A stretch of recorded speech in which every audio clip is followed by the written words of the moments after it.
face resistance a lot. And so why are we going to talk about overcoming the resistance to change today? It's really that. Because sales and operations planning is a huge change to any organization. You're likely to hear things like, no one asked me, my opinion. It's hopeless. You know, we've always done it this way. We're so successful with how we manage our business today. Why do we want to disrupt everything? You know, we tried that before. How many people have had an S&OP implementation and are trying again? Raise their hands. So you've tried that before, right? So you might get some of that resistance. And how about this one? It's just a fad.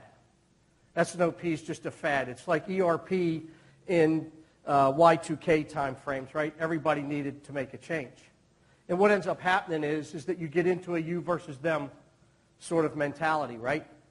In that you believe that sales and operations planning is the way the business should go, and the sales, marketing, and operations folks say, you know what, we're doing pretty okay the way we are. We're profitable, we're growing, our customers pretty much like us. We're okay. And you, as a leader, are stuck in the middle. And that's not a great place to be. But see, change is always going to be here. It's always going to be present. And it's a constant, right? It's the reason we exist. It's a signal of growth. And change is also our lifeline to the future. You know, you've probably heard the phrase, the companies that aren't changing or the companies that are staying the same are falling behind, right? And another way of looking at that is the companies that aren't changing are falling behind. But the fact of the matter is, change is really scary. Really scary. And for some people, change just downright sucks because they like the way things are. Oftentimes, companies, when faced with change, somehow find a way to rationalize that their present state is suddenly not so bad because they're faced with change. And by rationalizing that the present state isn't so bad, companies or people also then devalue the future state, the possibility that's out there. They say it's not as great as Bob Stahl and Tom Wallace and the Steel Wedge guys and all those folks say it is, right? And see, the challenge is that you as change leaders, you as supply chain leaders, have to be able to overcome that fear of change. Because fear is common in humans. Fear is expected. And fear has to be there. It's the way we survive. In every situation, whenever we are faced with something new or with a changed circumstance, fear has to be our first response so that we survive. But our goal is to help people move beyond fear. Research has shown that of all of the entire animal kingdom, and I'm going to wrap humans inside of that, we humans have the greatest resistance and take the longest to change of any beast in the animal kingdom. Why? We don't have cheetahs and lions and all of that chasing us every day for survival, right?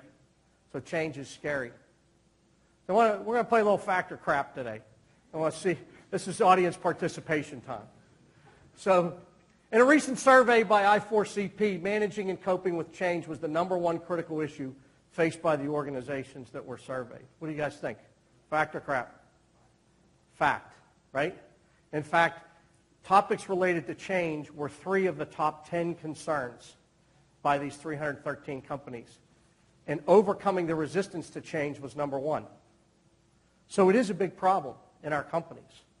And the better we are as supply chain leaders in being able to overcome that in our worlds of sales and operations planning, the more successful we're going to be. Because there's no small changes, especially with S&OP. S&OP is a big deal. You know, it really is. Our implementation started in December of 2011, and we're still crawling. This is a big deal. And our ability as change leaders to have that skill set to be able to recognize, to expect change, recognize change, and then help people push through the resistance to change, right, is very important to us. I always like to say that we as change leaders, our only purpose is change. You wouldn't be doing a sales and operations planning implementation. You wouldn't be here today trying to improve your processes if you didn't want to change something.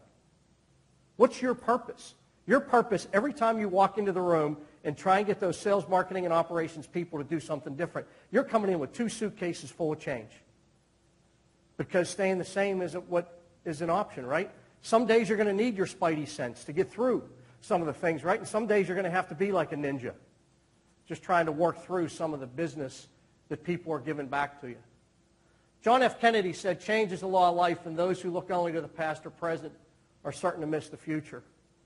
There aren't a whole lot of things I can promise you, but everything that you do from today forward's in the future. You're never going to do anything in the past again. So why spend so much time fussing over it, right?